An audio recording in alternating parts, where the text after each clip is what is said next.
apa kabar Anda semua? Semoga tetap sehat-sehat saja. Seperti biasa, sekarang ini ada protapnya. Kita selalu mengingatkan Anda bahwa perkembangan COVID ini semakin mengkhawatirkan. Selain jumlahnya semakin tinggi, juga sudah ada mulai ditemukan mutasi baru. Ini jadi kita komitmen untuk terus mengingatkan Anda agar menjaga kesehatan dan terhindar dari COVID. Begitu ya, Bung Rocky ya? Betul. Hanya itu maksimal yang bisa dilakukan oleh masyarakat sipil. Selebihnya adalah urusan APBN negara. Ya. Ini kalau soal APBN ngeri nih, kadang Pak JK nih dalam webinar dengan Kahmi dia menyebut-nyebut ini serem nih kalau sudah sampai tembus di atas 1.000 itu di utang negara itu bisa setiap tahun kita itu cuma bayar APBN kita cuma untuk bayar cicilan bunga dan cicilan saja itu. Ya, itu yang selalu disepelekan oleh istana, bahwa itu belum melanggar batas, segala macam, masih dalam rasionalitas ekonomi. Bandingkan dengan Amerika juga berutang, Jepang berutang. Tapi mereka nggak pernah hitung bahwa $1 hutang Amerika itu cukup dibayar oleh satu orang itu. Kalau kita berutang $1, harus 20 orang yang bayar $1 itu. Jadi kemampuan membayar ini yang sebetulnya jadi soal. Itu statistik kadang-kala mengabaikan konteks, dan kekuasaan selalu ingin konteksnya diabaikan supaya aman. Iya, itu konstitusi bilang begitu. Tapi daya bayar kita itu yang 1/20 dari Amerika, itu yang orang nggak ngerti nih istana kok begituan, ya nggak paham. Itulah kira-kira. Oke, Bung Rocky, kita obrolin soal tadi jumpa persnya Komnas HAM. Tadinya saya berekspektasi ini akan merupakan semacam final gitu. Ternyata ini soal kilometer 50 ya. Iya. Ternyata ini update gitu ya. Ini menarik juga ini karena ternyata rupanya mencicil ini Komnas HAM ini memberikan perkembangan terbaru berkaitan dengan investigasinya mereka itu. Kan dari awal publik merasa bahwa pemerintah tidak menginginkan ada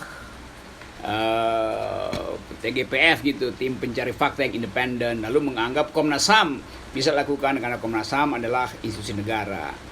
Lalu publik merasa kok nggak adil ya, kan Komnas HAM itu juga dihasilkan oleh tukar tambah politik di DPR kan Komnas HAM kan dipilih karena usulan-usulan berbagai pihak lalu dipilih secara politis gitu. Komnas HAM sebetulnya masih terikat dengan prinsip itu, bahwa dia sebetulnya tidak sepenuhnya independen. Nah, karena itu dia berpikir dia mesti buktikan sekarang bahwa dia independen. Kendati prosedur pengangkatannya tidak independen, karena beberapa tokoh HAM justru terlempar waktu pemilihan Komnas HAM karena dianggap terlalu kritis. Nah, sekarang beban itu ada pada Komnas HAM. Jadi dia mesti buktikan bahwa dia independen. Nah, negara berupaya untuk kasih sinyal supaya Komnas HAM ikutin polisi ya, ikutin investigasi negara ya, kira-kira begitu kan pesan terselubung dari istana. Nah, Komnas HAM baca itu akan jadi blunder di masyarakat. Karena itu dia bilang, oke, kita akan konferensi pers, tapi sebetulnya dalam rangka untuk memancing persepsi publik atau menunggu reaksi dari penyelidikan resmi negara. Jadi ada pertandingan diam-diam antara investigasi negara dan investigasi Komnas HAM yang sekarang harus memenuhi harapan publik sebagai lembaga independen. Jadi itu yang terjadi sebetulnya. Ya, saya senang aja bahwa nanti hasil Komnas HAM itu akan dirapatkan di istana. Istana juga merasa sialan. Kok dia cuma cicil ya, dia nggak kasih tahu yang sebetulnya. Polisi juga begitu. Jadi ada yang lucu juga dalam pertandingan investigasi. Termasuk juga investigasi pers. Tempo tetap melanjutkan investigasi. Wartawan-wartawan independen seperti FNN pasti terus melakukan investigasi. Ya, bagus saja supaya terbuka semua bahwa jangan ada dusta di dalam negara. Oke, menarik. Ya, jadi ini dua tujuan sekaligus gitu ya, menjajaki bagaimana reaksi pemerintah, dan kedua dari publik. Tapi kalau dari publik kelihatannya ekspektasi kan sangat tinggi nih, dan ekspektasi yang tinggi ini tentu saja bisa diartikan sebagai sebuah dukungan. Betul, publik menganggap ini harus dibuka. Saya ingat dulu ya. Dulu saya terlibat di dalam pembongkaran kasus Marsina, itu jauh sebelum reformasi itu. Saya masih di LBH dan kita bikin tim untuk membongkar kasus Marsina. Dulu kita bikin teori, apakah Marsina dibunuh karena vendetta, karena persoalan pribadi, ada yang dendam, atau dia dibunuh karena kalau dia terbunuh karena operasi intelijen yang tidak terkoordinasi, atau dia terbunuh karena ada sistem ekonomi yang sifatnya struktural yang tidak menghendaki ada, dulu kita pakai istilah deepening di dalam pembangunan ekonomi, sehingga kapitalis itu harus menyingkirkan buruh. Jadi kita pakai teori itu tuh. Nah mungkin juga sekarang kita mesti pakai teori yang sama untuk menentukan apakah 6 anggota FPI ini terbunuh karena vendetta, karena memang ada yang dendam pada Habib Rizik atau pada FPI umumnya, atau bahkan pada 6 orang ini. Siapa yang punya dendam pada orang ini? Itu pertanyaan yang mesti diselidiki dulu tuh. Kalau itu tidak ada, atau perspektif kita ganti, kita mesti tanya, apakah mereka terbunuh kalau bukan karena vendetta, bukan karena dendam, balas dendam? Apakah dia terbunuh karena kesalahan operasi intelijen? Bisa juga karena kesalahan operasi. Jadi target yang salah diinformasikan, lalu berantakan operasi di lapangan, maka terjadilah kekacauan dengan akibat kematian itu. Atau analisis ketiga, bahwa ada political economy setting di belakang itu yang memang mengarah pada penggusuran atau eksklusi dari kelompok tertentu. Nah ini sebetulnya catatan saya terhadap kasus itu berdasarkan pengalaman saya dulu waktu membongkar kasus Marsina itu. Nah kita ingin agar supaya Komnas HAM juga melakukan semacam expose, sebetulnya expose metodologi atau expose teoritis bahkan, supaya kita bisa paham bahwa orang terbunuh bukan karena ada yang nodongin pistol terus pistolnya meledak, tapi karena ada konteks. Konteksnya tadi itu vendetta kah, operasi yang gagal kah, atau ada setting politik yang lebih besar di situ. Nah, fungsi Komnas HAM bisa sampai pada soal setting politik. Nah, polisi nggak bisa sampai ke soal setting politik. Komnas HAM punya kemampuan itu, karena memang Komnas HAM juga harus mengawasi persaingan politik yang punya potensi melanggar hak asasi manusia. Jadi itu saya kira beban yang harus diambil oleh Komnas HAM itu, karena harus memenuhi tuntutan publik terhadap keterbukaan. Ini menarik karena Anda punya pengalaman semacam ini. Pengalaman semacam itu kan, apalagi Anda di masa Orde Baru, itu kan negara begitu kuat gitu. Tapi orang juga melihat kan sekarang juga kecenderungan melihat lembaga negara juga begitu kuat.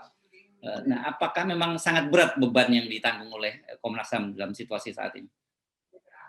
Sebetulnya nggak berat-berat amat, kan semua informasi terbuka kan.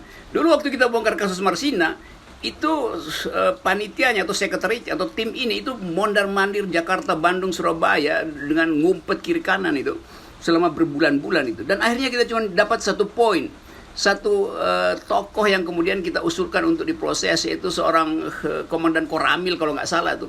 Kan itu jauh dari aktor intelektual yang sampai sekarang nggak bisa dibongkar itu.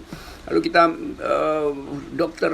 Munis dulu masih jadi Munim Idris. Bisa jadi saksi. Iya, Munim Idris. Dr. Idris ya. Iya, Mun Idris ya, betul. Ya. Ya, beliau itu ahli forensik kedokteran dan kita minta dia untuk bikin analisa kriminalitasnya tuh.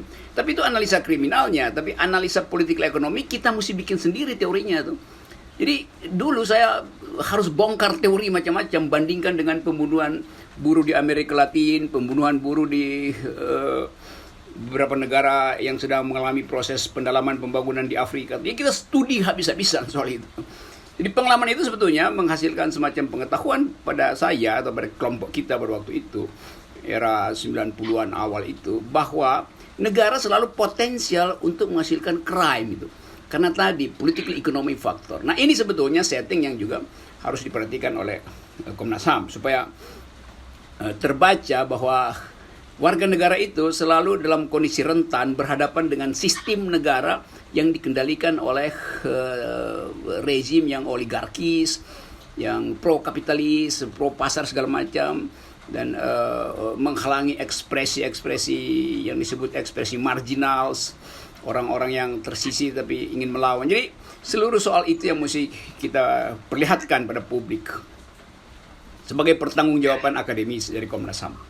Oke, jadi menurut Anda sebenarnya ini tidak hanya kalau persoalan hanya siapa pelaku pembunuhan dan sebagainya, ini soal kecil ya. Jadi Anda mendorong ini dibongkar lebih besar lagi bahwa ada apa, mengapa kemudian muncul sampai kasus semacam itu.